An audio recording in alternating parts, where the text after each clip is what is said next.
join the mailing list. So now I'm moving over to the special event of today, and it's a great pleasure to welcome Patrick and Sue, who've I've seen them coming in and out of these events and our various Amazon things for quite a long time. The long-standing events of the Amazon, friends of the Amazon, and events of the Amazon as well.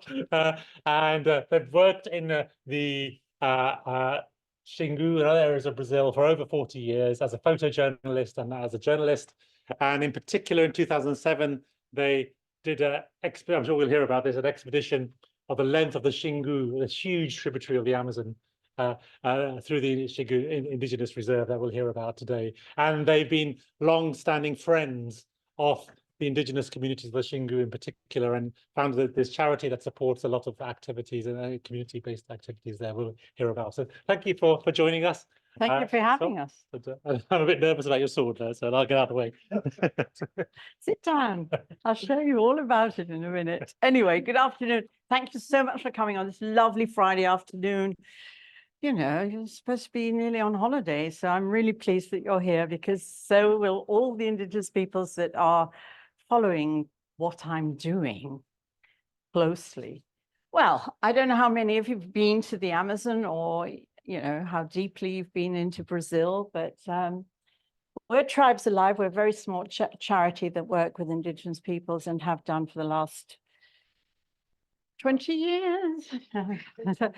Because we were journalists and photographer, but then one day I met Chief Raoni, and he anchored my soul to the forest, literally, and I never turned back. And he made out of this pathetic photographer a very, very dear friend. So that's just a little introduction, or both of us, in fact. So the big Amazon River, it's huge, isn't it? But there are lots of tributaries, and one of the main tributaries, of course, is the Xingu River.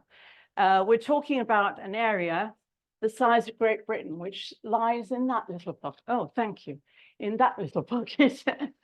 And it runs from south to north, and it goes through a lot of indigenous territories and a lot of different indigenous peoples. In fact, there are 16 different tribal languages. There's different Swedish and, I don't know, Chinese.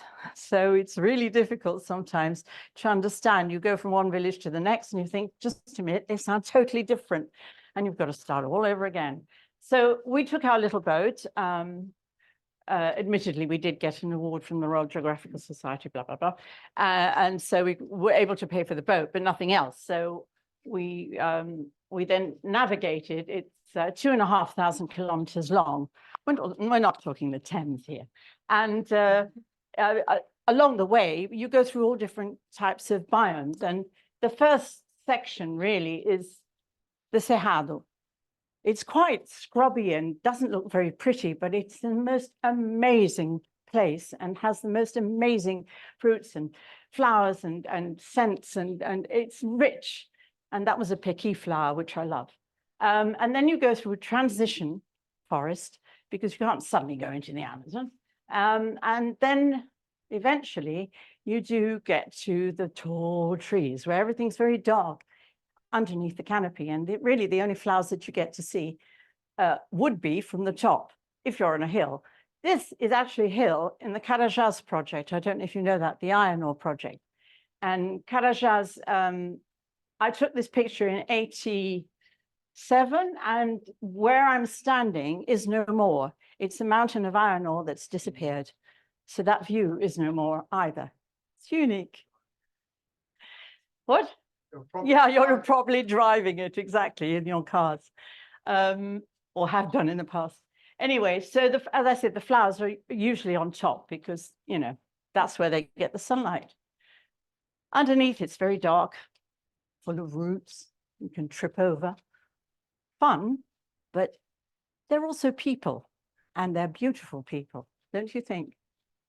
Yes? No? The only other person who traveled the full length of the Xingu River was Carl von den Stein in 1884. Looked a bit rough with his beard there, but, you know, he managed it. So we thought, well, if he can do it, why can't we? So we took our little boat with our little engine. He didn't have an engine, but he had like 25 people, you know. And we had solar panels on top so we could feed our equipment, because where we're going, there's no electricity, there's no posto de gasolina, you can't suddenly fill up, and you know, so you have to take everything that you're going to use with you. So you have to decide, right, is it petrol or is it salt for the chief? Well, there's a decision. Anyway, as I said, there's so many different territories that you go through, conservation areas, but the one thing that's very evident, and it was then, and it still is now, only much worse, is the deforestation in the area. You can see this in all the red dots there. It's horrendous. And the fires increase every year. Erica, she knows all about that too. So I could go on about that, but come on, let's move through. So the river is very important because it's really their highway. It's not just for having fun, although that is good. Most of the villages are built in a circle, and the circle is then in the middle is the men's hut. And the men's hut is really like a town hall, or maybe it's like going down the pub, because it's all the guys sit there and just jabber all afternoon. That's where we had to say hello.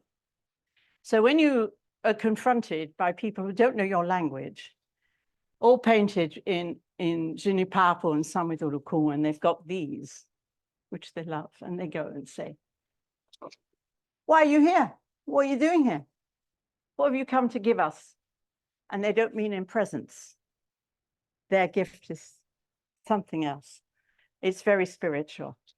So I suppose we survived that, and we got used to it. We did it 48 times. So they use a lot of anato, which is in your margarine, for the red color for their body paint and face paint. And the most intricate designs are done with junipapo, which is mixed with charcoal, and then painted on. And after about 8 hours, you wash it off and your skin is dyed. It's quite something coming back to London, all painted, and people look at you and go. And then one day I was in the traffic and there was a truck driver leans out and he goes, oh, you've been with them Indians? I thought, my God, you know, half my friends don't know about things like that. Anyway, so what they do now. Anyway, the paint is done. It's put on with these tiny little sticks. It's a real art, and the women are so good at it. They use designs, sometimes their finger as well. They use designs from the forest, so seeds and things like that. And the tapir, the baby tapir, has spots. He has stripes and spots. So when you see the design like that, you know that that man hasn't gone through the last of the stages of initiation, because he's still got spots. He's still young.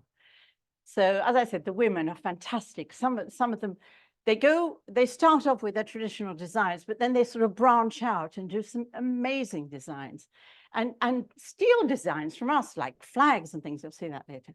Anyway, they are beautiful, and they make their bodies just glisten in the sun. They're just fantastic.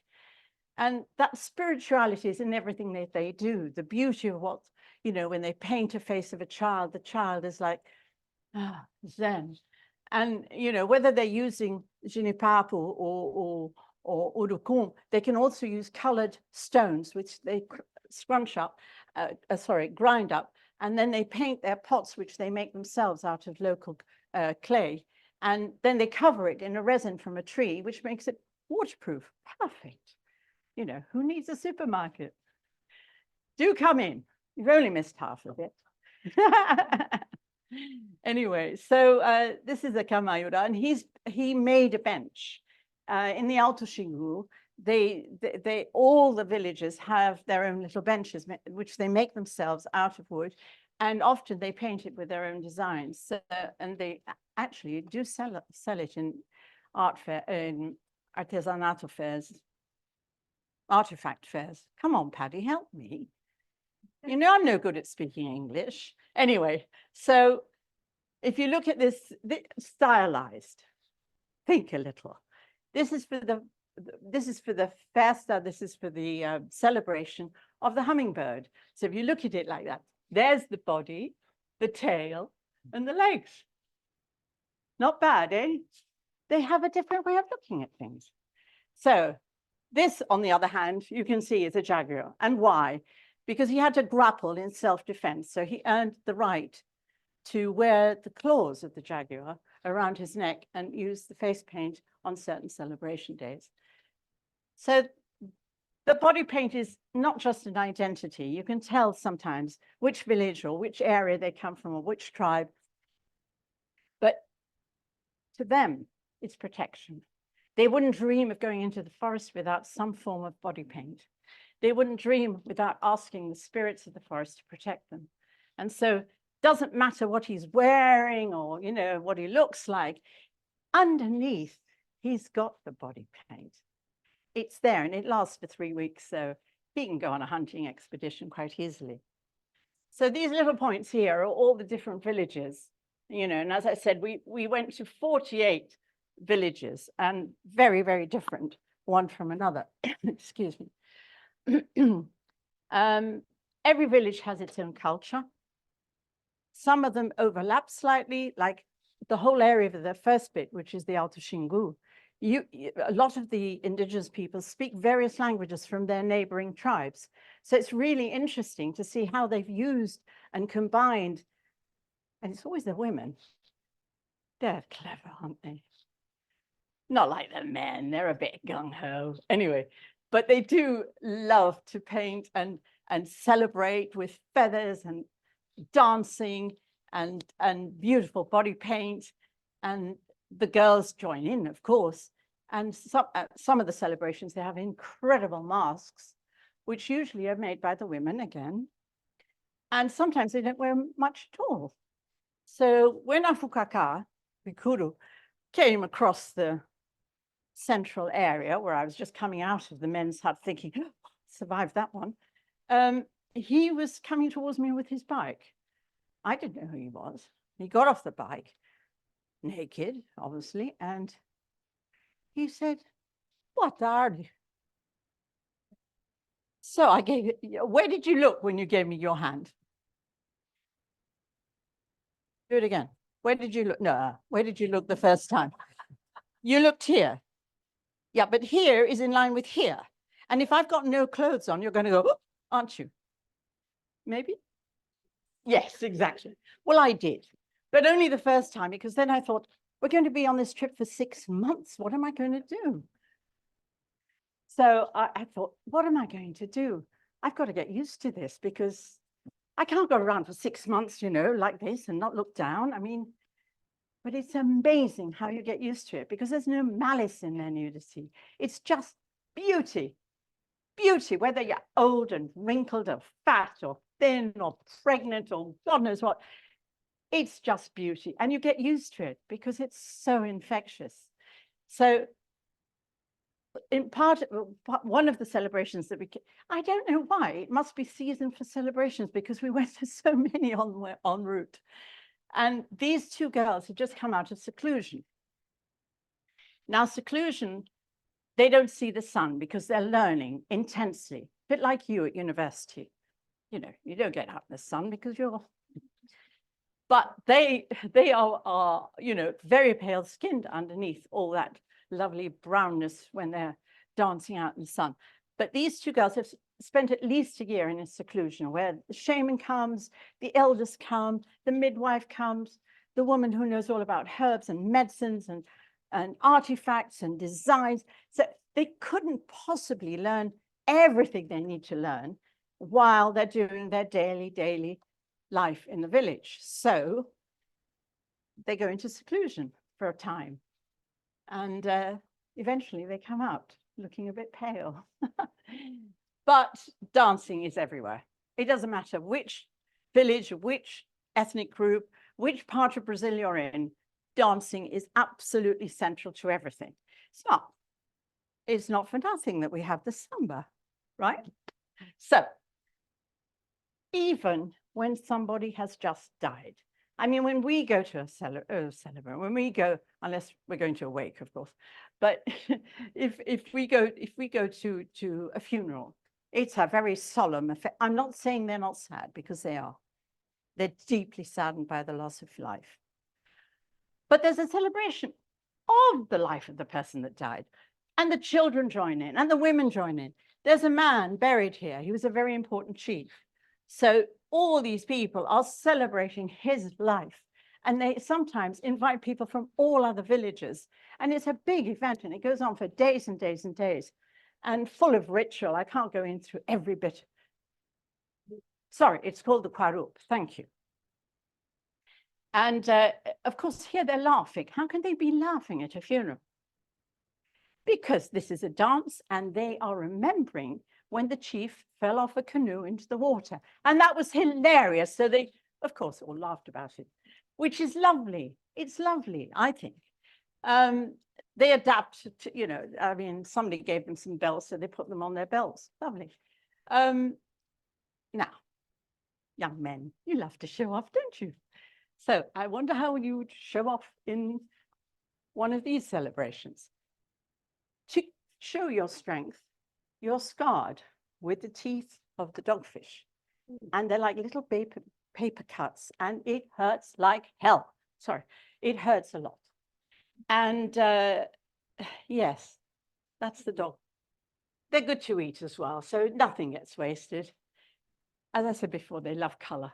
Any color, you bring them some thread of color or beads of color, and they will make something out of it. The other way to show your strength, of course, is huka, which is a kind of wrestling, which the idea is to throw your opponent on his back. That's not always possible between two very strong men, and everybody watches it.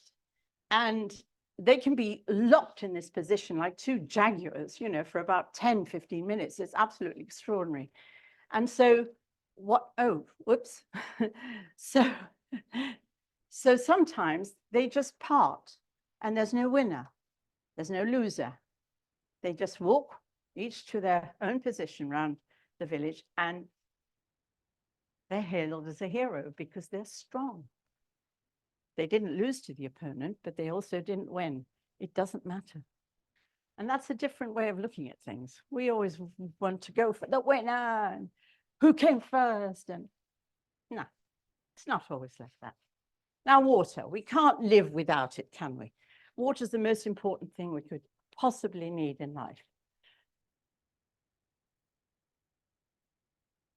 Whether you're a child enjoying the river, and they start really young, or whether it's to drink, of course, it's got to be clean for that.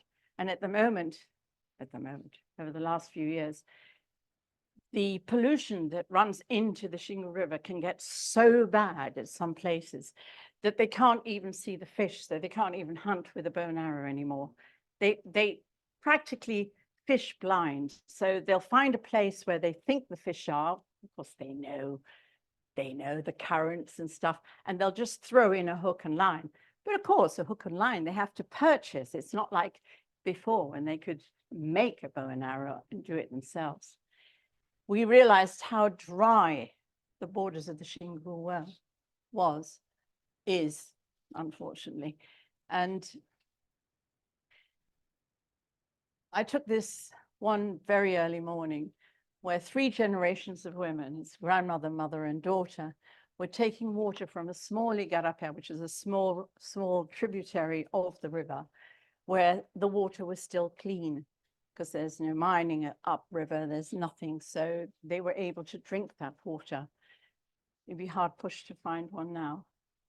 Every village has either got a well or a purification system. And that's extremely sad when we're talking about a rainforest. But, you know, the water evaporates off the river. It evaporates off the trees. And the important thing is about the Amazon system, which I'm sure you all know, the flying rivers. Yes? No? Okay. So the water comes off the ocean and it goes towards the trees, the forest. During the day, the water then evaporates into clouds, and the wind then pushes it further on, and it falls as rain, and then it's pushed forwards and falls as rain, up till it gets to the Andes, where it has to turn south because the Andes are so high, it can't get past it. And when it goes south, it goes to Uruguay, to Argentina, to Sao Paulo, you know, all the places where the crops, the commercial crops are grown in Brazil. So really the people in the South should be absolutely blessing the feet of every single indigenous person in the Amazon, because they're holding the forest up. If they go, the chainsaws come. If they go, the trees will die. If the trees die and the rain stops, it'll be bad for all of us, not just for them. And they're aware of it. And they also love playing in the rain. So our little boat went chugging along and somebody caught a ride there. It happens in more ways than one. But the big threat all around the Xingu area is enormous. It is so disgusting. It's so disheartening. It just makes me want to cry every time I see an aerial shot or a satellite image. And I think, when is it going to stop? It's only stopping because the Indians are there around the perimeter. They're building small villages all around the perimeter so that they can defend themselves. They're the guardians of the forest. They're the ones that are defending the forest for us, for everybody, for humanity. So years ago, the forest looked like that wherever I went. It didn't matter how many thousands of kilometers I crisscrossed the Amazon. It was like this. It was fantastic. I fell in love with it then. But it's disappearing very, very, very fast. And the first wave of destruction are the loggers. They come in and they cut away, take out the best logs, and usually burn the rest. But then to take the logs out, they make trails which turn into roads, even if they're dust roads. And with that comes all the other destruction, because if there's a road going this way, people are going to go that way. So you're opening it up, basically.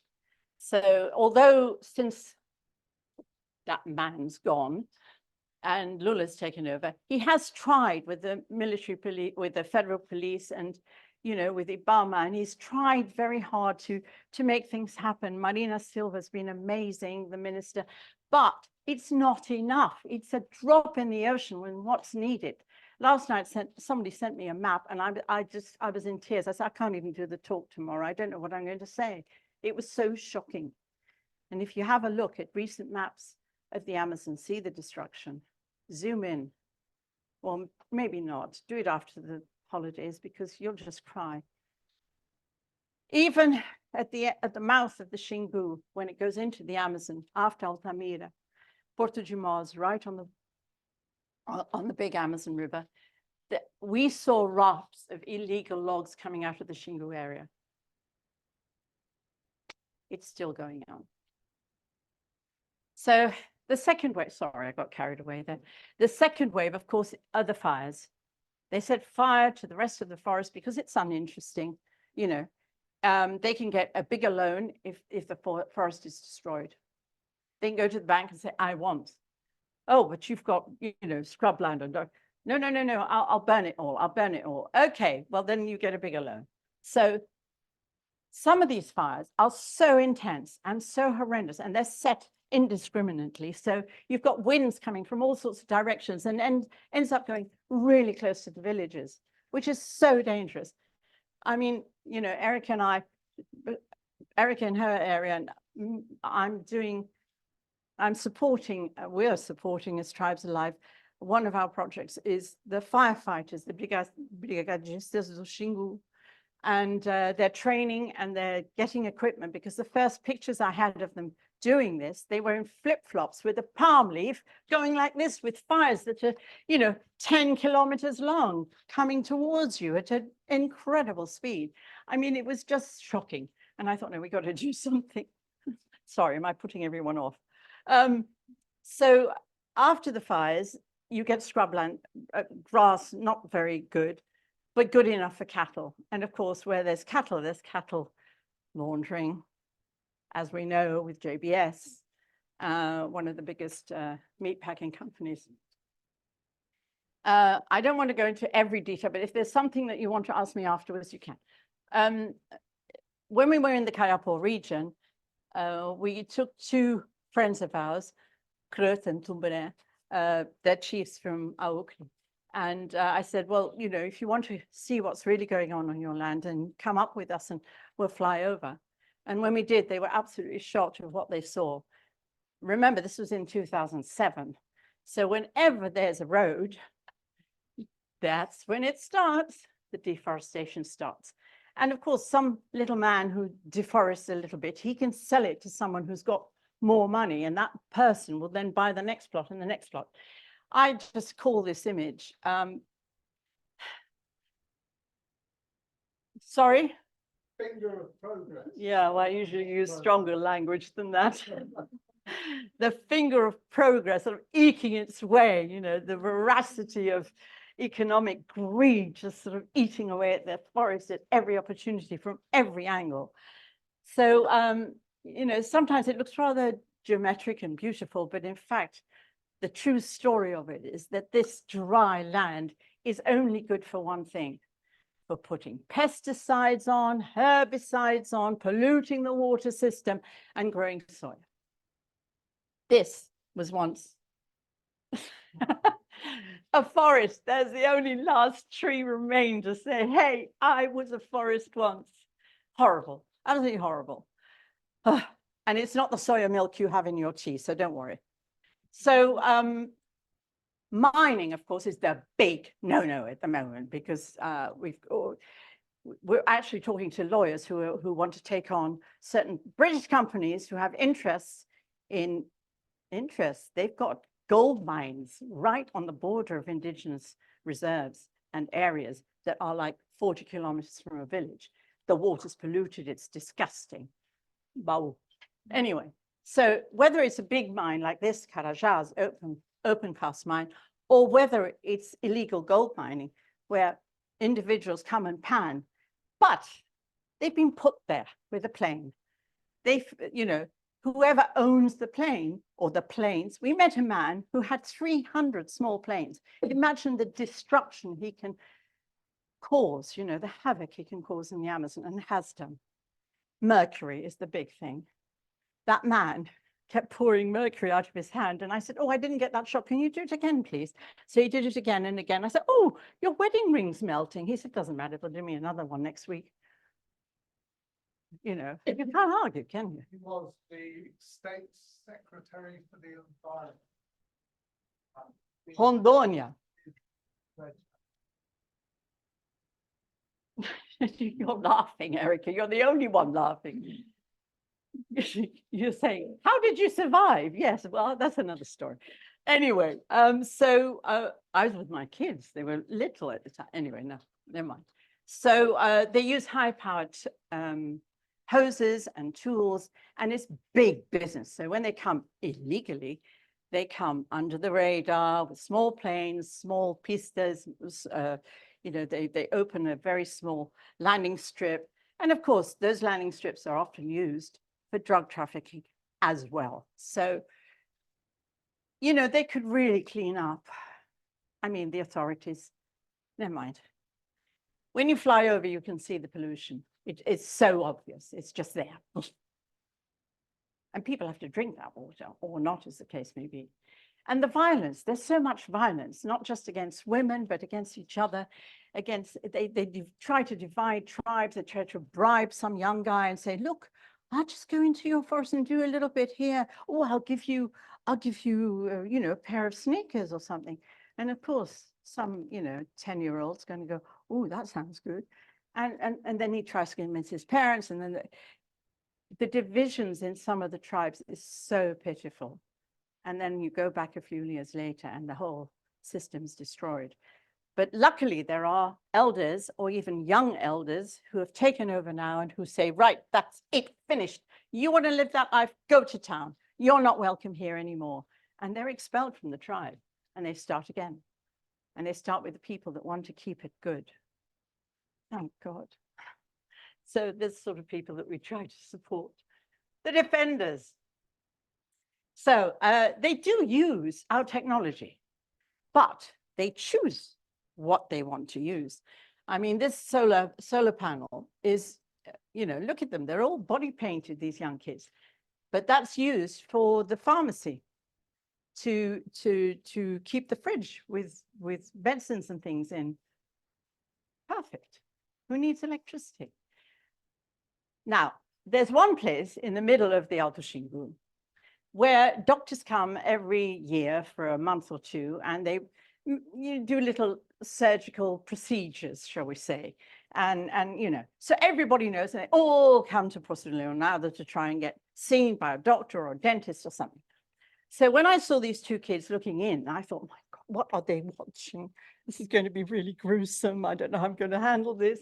Anyway, they were watching Harry Potter because one of the doctors decided to bring the videos in. Well, that's very nice, except that after that, they thought we could fly. Right. No. Sorry, mate. I can't do. Wish I could. Be a lot cheaper than getting a plane anyway. So there's Patrick, and he's showing some of the indigenous peoples from Pucraimoro, all about video. They absolutely love images of themselves, but they don't want it to be abused for obvious reasons. So they're learning. And there are a number of schemes, especially Video nas Aldeias, where they actually learn how to manage a video camera and edit. But the procedure is really difficult. They have to learn, you know, right from the start, you know, what you're going to say with your video, why do you want to do it? So it's not overnight, and it's taken a good 10 years. So this is the I know it looks like a football team. Probably is as well. You see, look, he's got one of those. No, anyway, this chap here, when we met him in 2007, was really interested in video. And he was already doing a course of Video nas Aldeias. Well, today, he came to London to show his films at the ICA. So, you know, things do happen. And I think that his films are amazing. He started off by making films specifically to show other villages and his own people. And if you go to another village and there's a film from Takuma, you have a look and everybody starts laughing before the funny scene happens because they've seen it so often. They just absolutely adore it. But yeah, football, of course, there isn't a village without a football. And if there is, they're asking you for one. So this lady's taking her kids to school across a lake. And the indigenous peoples now can read and write, a lot of them, in their own language. And a lot of them are learning Portuguese. They're learning maths so that they can make sure they're not being cheated when they're selling their artifacts. And geography. They learn geography, all about the world and where they are in relation to everything else. And they ask me, why is your country then half deforested? Anyway, they know so much more about us than we know about them. It's shameful. So when I saw this, and I thought, oh, here we are, taking designs. If it's not Banco do Brasil, it's a British flag, because they love the colors. And I said, so what's all this? He said, oh, well, that's America, that's South Africa, that's England, that's... He knew them all, you know. He knew what each of those flags represented, which is amazing. So you've got people like young men who actually are interested in medicine. They learn to be nurses, to be part of the vaccination program, to give medicines for dentists and oral hygiene. It's just incredible how much they've learned in a short space of time. If you think, you know, it took us 100 years and they're jumping huge, huge arcs of time. It's fascinating. Sorry. So they do, all of them, whatever they've studied in medicine, they do work very closely with the shamans, because the first protocol if someone's ill in a village is the shaman. And if he can't resolve it, or he thinks he needs a bit more help, he'll go together with one of the nurses and they'll try to find solutions. And they use natural things. I mean, those beads are actually from an oil from a tree. And when somebody has a sort of muscular problems, he rubs it till it melts on the palm, and then he uses that. I mean, you know, it's simple. He can travel wherever he wants with it, just with the collar, and that's it. Sorry, collar, no, necklace. So their use of medicinal plants is amazing. And you go to any village in the Amazon and there'll be a market, and in the market there will be medicinal plants. You know, most of them come from indigenous, or at least riberinos, which are people that live next to the river, and they've had an interaction therefore with indigenous peoples. That's for water, would you believe? Oh, it's so cool. It's wonderful. It comes from a liana. During COVID, we supported many of the villages by sending some money to town where they would buy provisions. They would be sanitized. They would sent by boat along the river, deposited on the banks of where the village is. And then the boat would carry on. And then they'd wait 3 days. And then they would come to the banks and pick up the food or whatever it was they were. It was yeah, very, very difficult from London, but it worked, and it was fantastic. And I'm so glad we were able to do it in a small way. Another one was the respirators, because before they were sending planes with canisters of oxygen to villages. So as soon as they're depleted, they have to get picked up from the village and taken away and filled again, which is ridiculous.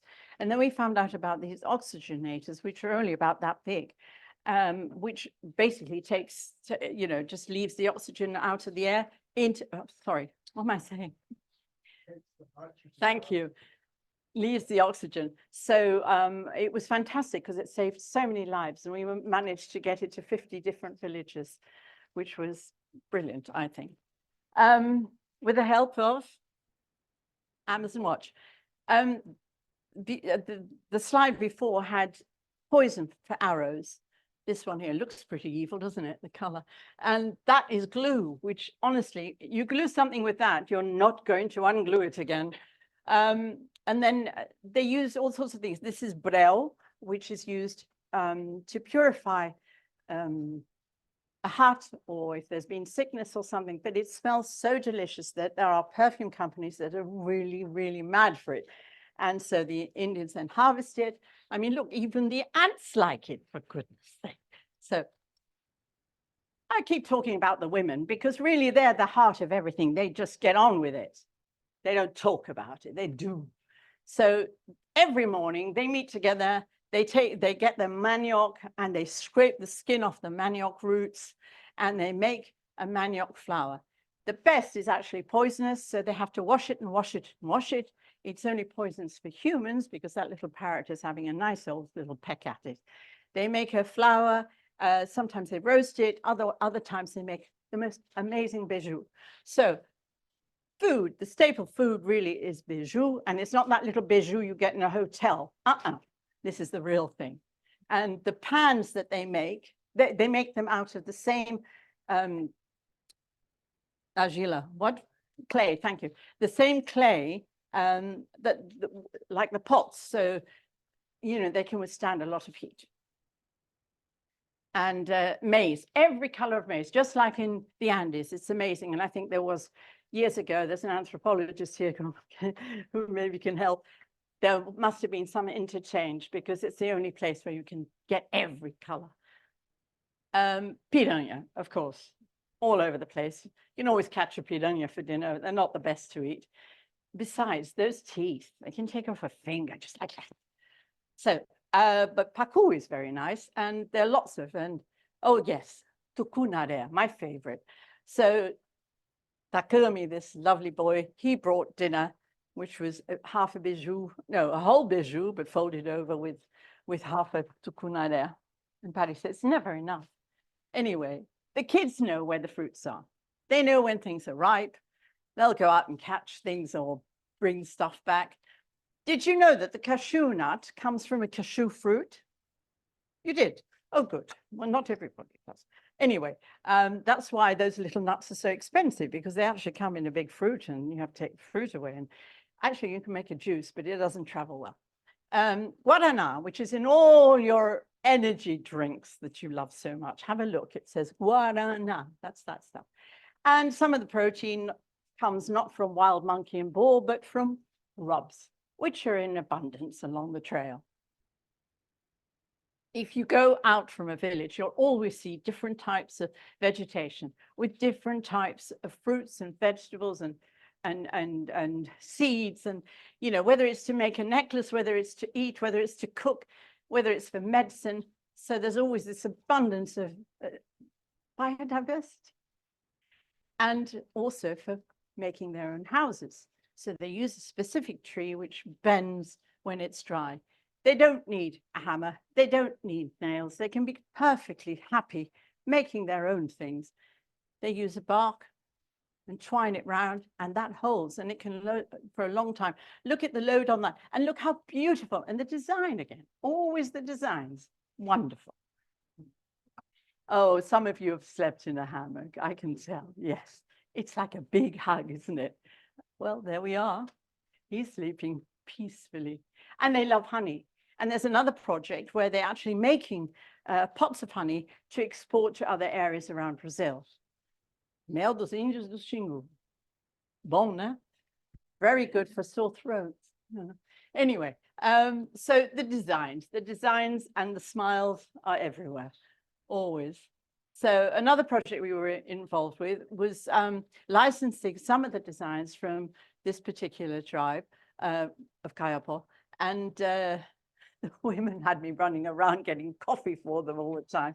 Went on for 3 days making all sorts of different designs, and I took them back to London, and we licensed. We got a license from a company who used them for clothes. Actually, I've got a bag over there that's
design.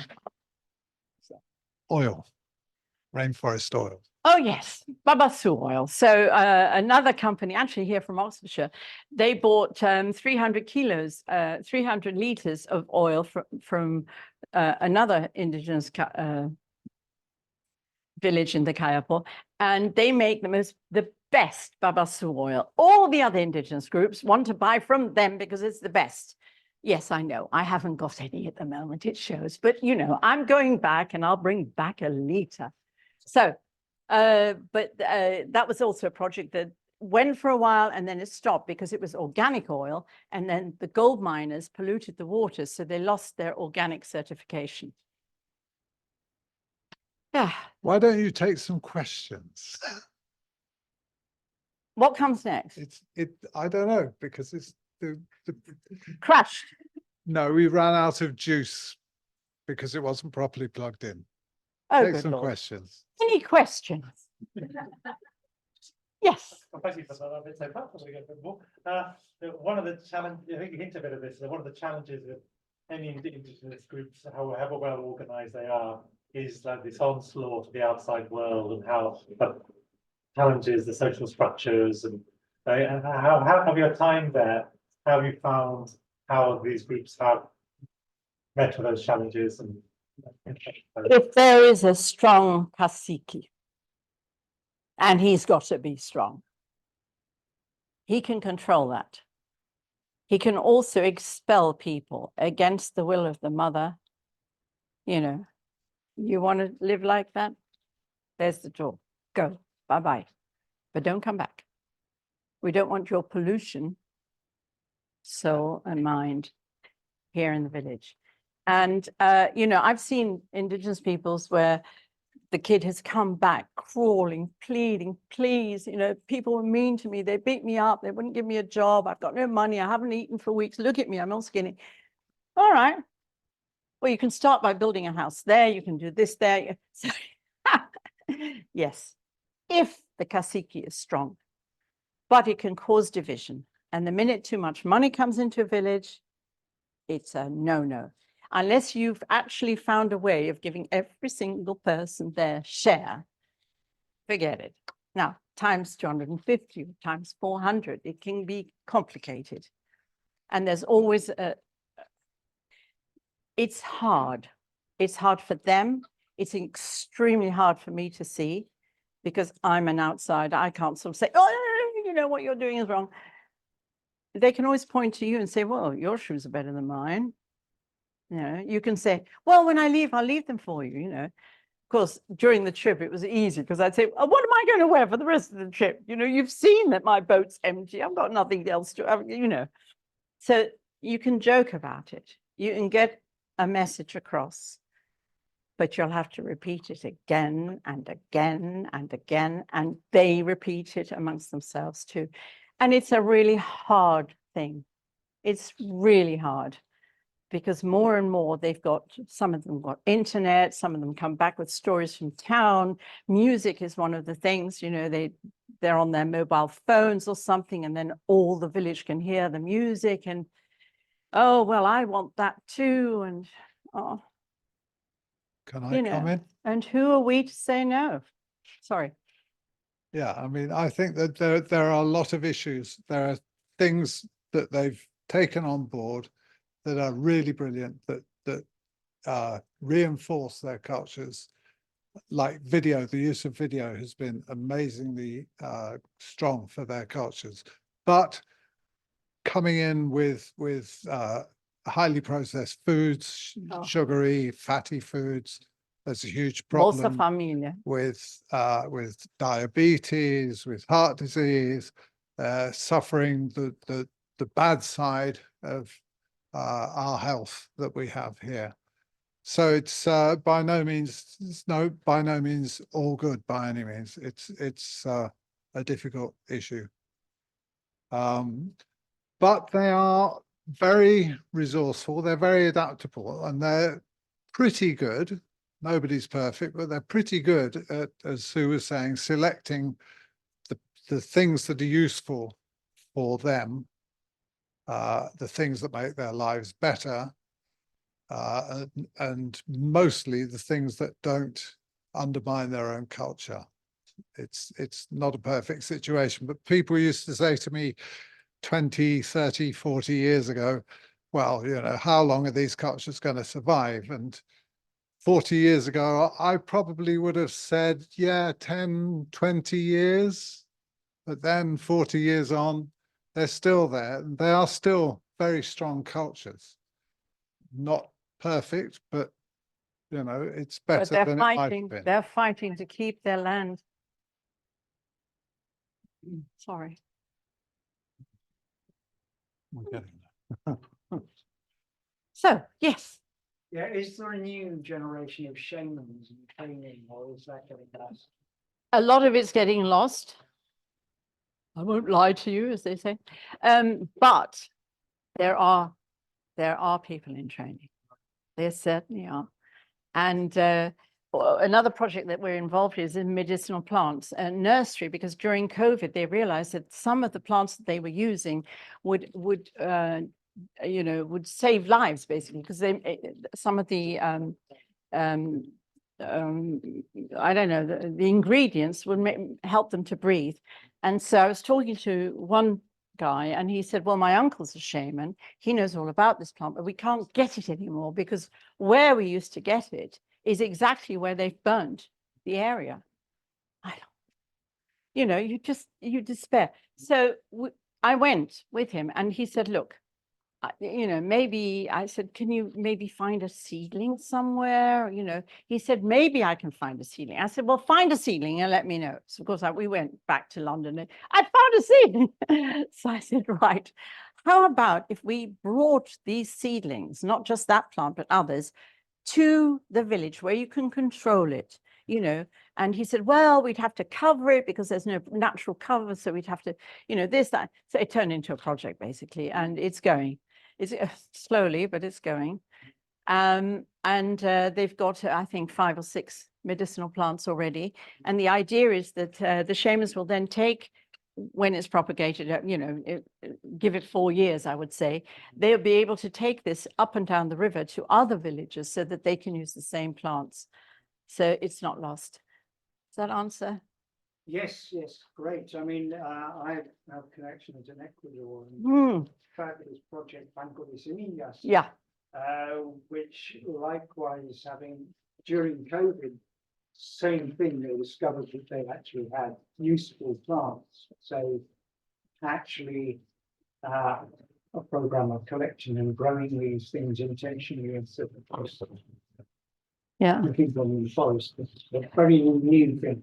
In the Xingu, they have a Sementes do Xingu, which is an absolutely fantastic thing, where women go out in various villages and they collect seeds, and they come back and the piles of beautiful seeds, all different colors, and it's just marvelous. And then one day they go and they pick them all up and throw them up in the air, and it's called a muvuka, which is like a big mess sort of thing. And then they take those seeds and they distribute them so that they can grow, and may the strongest one win. So they go through degraded. As I was saying before, really yeah, I know. So so they'll go in the forest, and this is one project where they went to get kumaru seeds, tonka beans, this is a friend of ours. She has a monkey, so I just thought I put that in just because I thought it was sweet. Anyway, these ladies are from the Babasu project. There's a Babasu, and yes, the forest is beautiful even at night. And, you know, that spirituality that I was talking about is so important. They see things in the forest. I remember once going and I saw this shadow, and I said to him, it looks like your dad. And he said, so you can see too. And I felt terribly proud that he recognized that I could feel that sort of sensitivity. This is aphrodisiac. Thank you. I can never pronounce it. It is. They say that the plants tell you what they're for. You know, you've got ones that look like a snake, which is great against poison, but on the specific snakes. So smiles are everywhere. I mean, in the rocks, you know, on our boat. But of course, the river is bloody dangerous. I mean, there are 400 kilometers of rapids. And if you don't know your way around, we always had local boatmen, but now the problem, you know, every sort of 400 or 500 kilometers, we change boatmen because nobody knew the full length of the river. So, you know, because of the lack of rain, the dryness of the river is so bad that lots of places you cannot get through, except if you're a ray fish, of course, a stingray. That's the Lake of the Needlefish, which is their name for stingrays. You don't want to go in there without asking permission first from the spirits of the forest. It was very hot. I did, and I'm here to tell the tale, so that's fine. But I think it's all a matter of attitude, of how you go in. If you can go into an area and just take off your mental clothes, your preconceptions of everything, and go in it like a baby, and just, not at a moment like this. So we had to sleep in hammocks, shame, with our hosts. Usually this was during a party, so there were lots of people, but there were many stretches of the river where we were too far between villages, so we had to pitch our tent. And of course you've got to be really quick, because you've only got a finite time to pitch your tent, get in there before the mosquitoes get you. Also, if you go out for a pee, don't go grabbing tree trunks in the dark, because they might be covered in spines, right, Erica? So, but in the morning, you'll see loads of, you know, footprints from animals that have come to see, what is this blue thing in the middle of my beach? You know, if it's a tapir, or if it's a snake that's slithered, or if it's an alligator, hello, jacaré, zone. And of course, it's so noisy. You know, we all think, oh, the forest is so wonderful. It is so noisy at night, whether you're, you know, crickets and birds and monkeys. And in the morning, you've got the howler monkeys that wake you up. And of course, the odd jaguar that just peeps through. The indigenous people do salvage a lot of animals and turn them into pets. That little girl's taking a thorn out of the spider monkey's hand. And there are butterflies everywhere, you know. So there's always the instigator of the calendar. He will then decide which days we've got festas, which day we've got harvest, which day is for planting. And he tells all the village, but often the village tells the neighboring village, and then suddenly there's a big party. Celebration. Thank you, Wade. I won't say it again. And so you can see how heavy each of those tortoises are. You can see, look how strong he is. Look at these muscles. You know, each one of those things weighs about 8 kilos. I mean, whew. Anyway, they do like colors, whether it's in their beads or in their lovely shorts. The girls have discovered lycra, which is always colorful. So the one thing I'm asked all the time, have you brought me flip-flops? Have you brought me lycra knickers? And I'm going, really? Well, who am I to say no, you know? Enough people go there to photograph and they decide, I'm going to wear shorts. Why not? Knickers, whatever. But the tradition continues. And often you'll go to a village and after a few days, the clothes kind of start to disappear and they're left au naturel.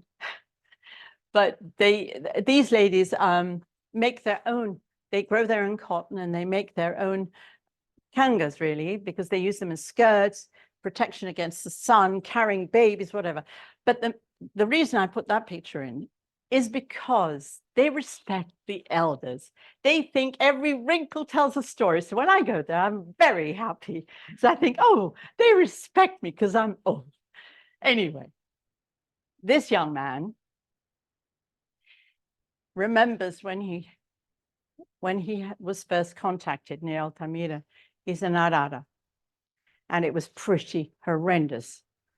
There was slaughter and it was absolute devastation. They're not in a good situation now. There's a lot of deforestation in their area. Cattle ranchers have moved in and well, it's a long story. But I always think there's hope in young people. And in her eyes, I think she holds the whole tradition of the tribe. Somehow that look is just a freedom of life, like the river.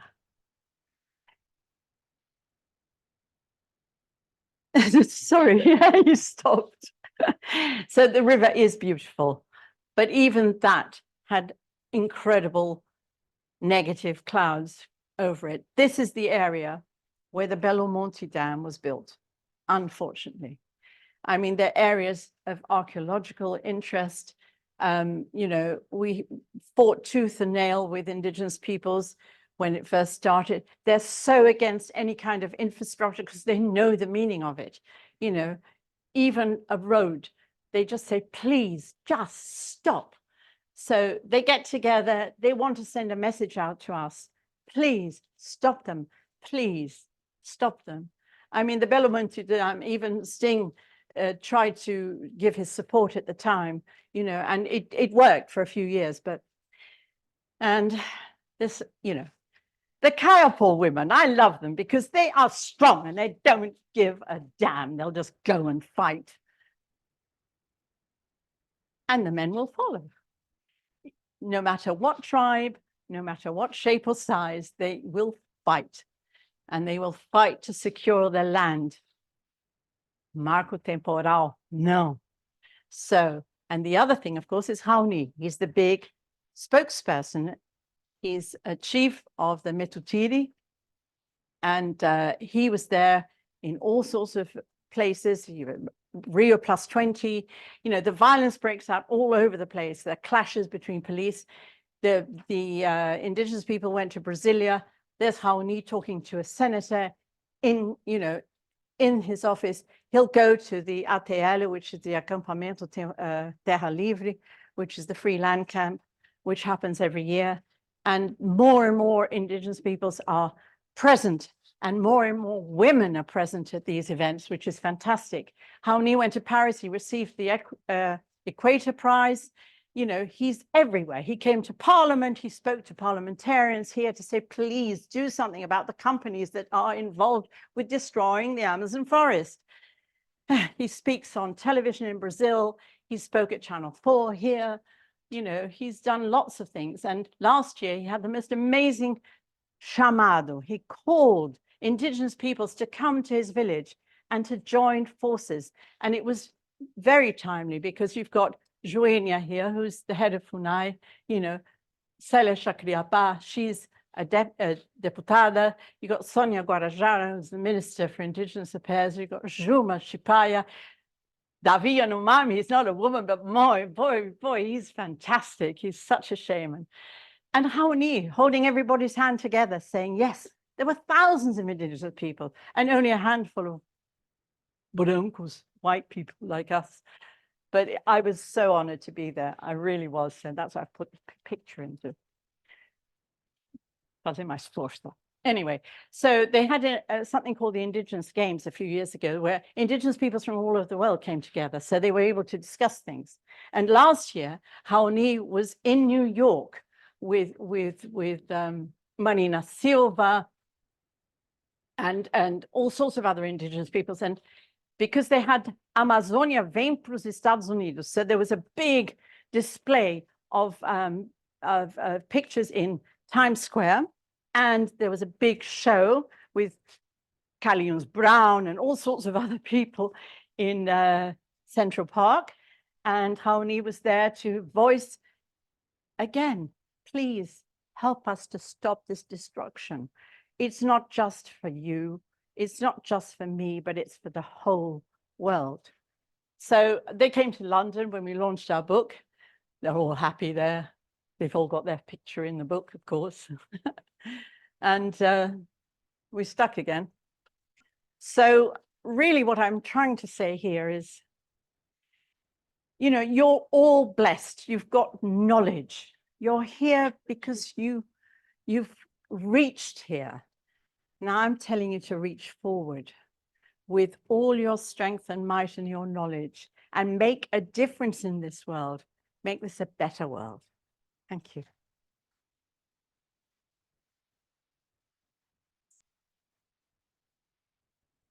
What? Oh, sorry. Well, I can't help that. Technical hitch. Thank you. Fantastic. Sorry for the glitch. Questions? We'll take over 10 minutes of questions. Anybody want to Can you? have a question? No, I'll go.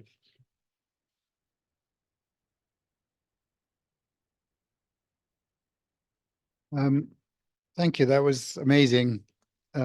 Beautiful as well to watch. I wondered whether there has been any improvement in the last year or two since the new administration, and whether there's any tangible improvement or whether the pressures remain exactly the same. And you know, how can you tell? Okay, he's going to answer. The answer is Yes or no? there have been some remarkable improvements. Deforestation has come down. I think it's about 50% on what it was during the last Bolsonaro year. There's been some improvement in sort of healthcare. There's been some effort to remove gold miners, illegal gold miners from the territories. Frankly, it hasn't succeeded as much as a lot of people would hope. The Yanomami is still suffering a huge amount of issues from gold miners. The Kayapo still have Garimpero gold miners in their territory, although they're getting more support to remove them. So because they can't rely on the government to do what the government should do and send in forces to remove them, they're having to do it themselves. They're having to monitor their borders. They're having to police their borders. As Sue said, they're setting up small villages and posts along the borders of the indigenous areas. And they're policing them. So they're actually catching people and taking them out. There have been improvements, marked improvements, but there's still a long way to go. And Indigenous peoples who are voicing, you know, they're in Brasilia, they're in positions where they are heard. Admittedly, sometimes in Congress, there's a battle that ensues because you've got the Bolsonaristas in Congress, and they will then shout down anybody who's talking because they're probably Indigenous. So, but, you know, there's a conversation going on now, which there was never before. The door was shut for them. And now there are tiny little ways that they get through. Anyone else?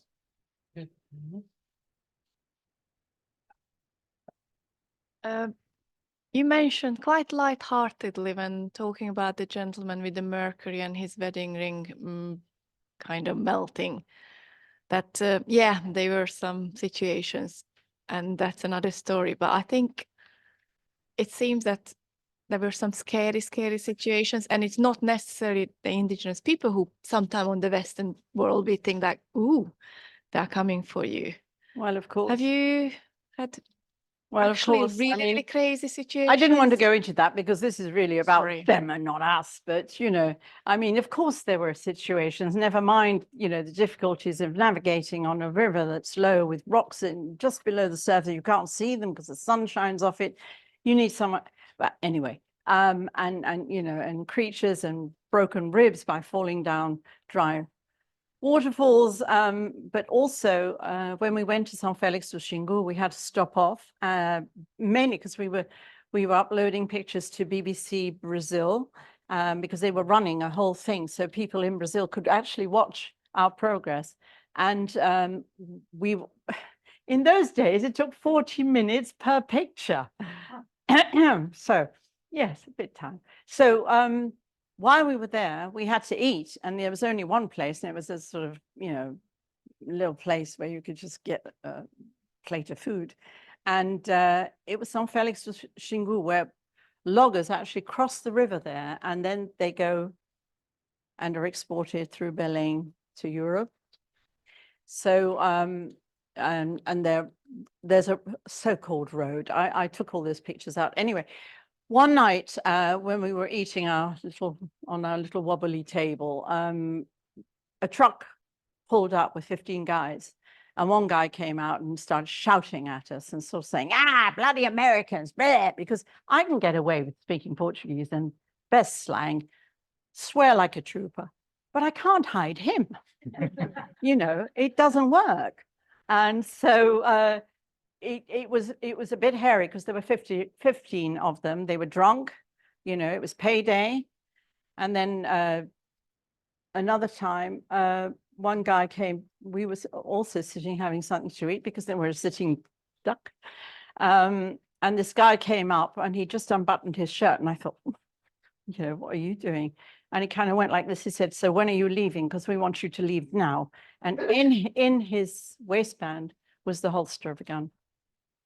So, you know, it wasn't like, but it was near enough to make us get in that boat the next morning and just disappear before dawn, before he was up, because he was drunk too. I could go on, but I'm not going to. Yes, Nikki. It's for the online ones. Would I go back? Yes. Thank you so much. That's amazing as always.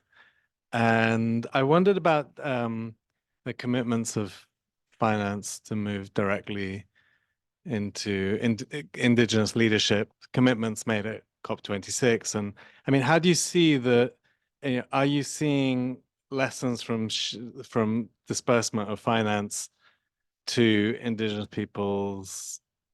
And, you know, how could we do better with that? What's needed?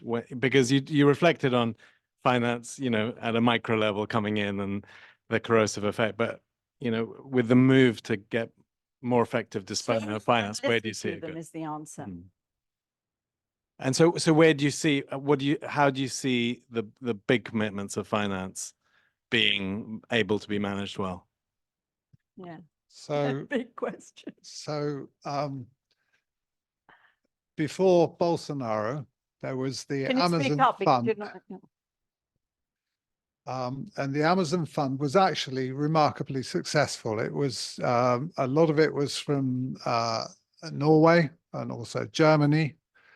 It was managed by the Brazilian Development Bank, but it was actually well managed, and it did distribute funds to indigenous organizations who made good use of it for the things we talked about, policing the borders and stuff like that. Also developing income streams. When Bolsonaro came in, that dried up. That is now back in place, and I'm glad, pleased, happy to say that the UK is actually contributing to it as well. So actually before the Amazon Fund, I would have said international financial assistance, government to government, never works. It's very wasteful, it doesn't go at the right pace. But the Amazon Fund did work. It wasn't actually directly to government because it went into the development bank rather than into government coffers. It's very important for them to develop their own income streams, but in a way which doesn't make them wage Dependent. slaves. So that's one of the things that we do a lot of, as you've seen with the various projects, the oil and the honey and the textiles and so on. Large amounts of money are really difficult to manage effectively and sensitively. Large amounts of money from corporations and companies tend to be put in the hands of individuals, and they're very, very divisive. So it is an issue. The money's there. How it is transferred and how it is used needs work. But there are associations, you know, a lot of the indigenous peoples have become real strong associations and institutions in their own right, often employing a white person to be the accountant or the administrator, which is brilliant because if they don't like what he's doing, they'll kick him out. And then they're savvy, they're not stupid, they understand. They might not be very good at making each one individual sum, but when they look at the bigger picture, they know damn well what's going on. So those associations and those institutions are the ones to distribute amongst their villages, because some of them are in charge of 20 or 30 villages. You know, that's a lot of people. And, you know, a little bit of money goes a long way. And having that capacity to handle the money coming in is really, really important. And that has developed a lot over the last Not everywhere, though. 10 to 20 There's years. still a problem.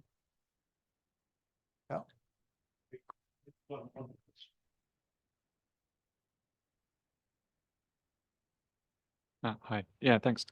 You talked, or there's been a lot of talk about technology or cultural influence going one way. And I wondered if you came back taking anything the other way. Did you reject anything when you came back that you didn't want to use anymore? Yeah, because you're talking about them. I'll give you one example. Okay. When we got to São Félix do Xingu, I thought, oh, there's a little shop. Oh, this is amazing. They've got Anadin and they've got shampoo. Oh, they've got another bottle of shampoo. Oh, they've got another bottle of shampoo. And I stood there and Dad said to me, goodness sake, just get a bottle of shampoo. You're dying to wash your hair properly. Go on, just get. I said, I don't know which one to choose. For instance, you know, we've got so many products and it's all the same. I mean, if you look at the ingredients, they're all the same. I mean, okay, so you're sold on the advertising or so-and-so selling this, you know, influencers and all that.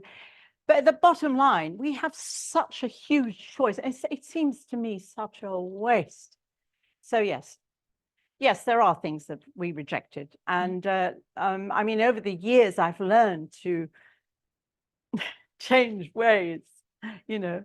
I still have my nails done now and again. I think on a personal level, we haven't been radical, but we have moved steadily in what we consider to be a more sustainable manner. So we actually we don't go to the big, COP meetings. I don't actually think that they achieve very much, and they produce a lot of hot air and carbon dioxide.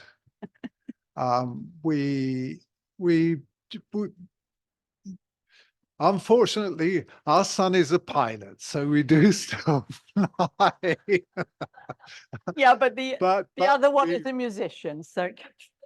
But we do take steps, we do all the recycling, we do, we're already Yeah, but that's for 40 non-meat years. I mean, eaters. when Raoni, who's extremely particular about where he is and what he does and where he sleeps and what he eats, if he knows he's coming to London, I get this frantic phone call from the institute saying, Raoni's arriving at such a, he'll be on that flight. And I said, it's all right, his room's ready. He makes a point of staying with us because he knows he's going to get taken care of. He's going to be fed the right food. I'm not going to let hordes of people come in and say, oh, give me an autograph. Oh, can I take a picture? All this business. And I'm terribly protective of him. And he feels comfortable in our garden. Oh, yes. Oh, yes. Definitely. He goes out for his little smoke. And I say, you're right, Raoni. Yeah, and that's it. Peace. But yeah, I mean, we've, for 40 years, I've been listening to them and trying to be, I don't know, better about things. I still get terribly angry and I shout at people and I lose my temper, which the Kayapo don't do. Yeah, but I think it's much better for 100 people to move 10% in the right direction than for one person to move 100%. So, from my point of view, I will keep moving in the right direction. I won't, you have to live. So I won't go to the extremes. But if everybody moves in the right direction, then, the world's heading in the right direction. And there's room for questions later. Yeah. No, thank you. It's absolutely fantastic and inspiring and funny and everything as always. So thank you very much for your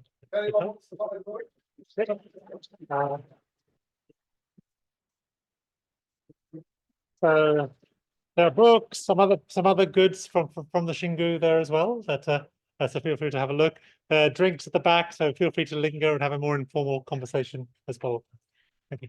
There's a £5 discount on the books, by the way. Anyway.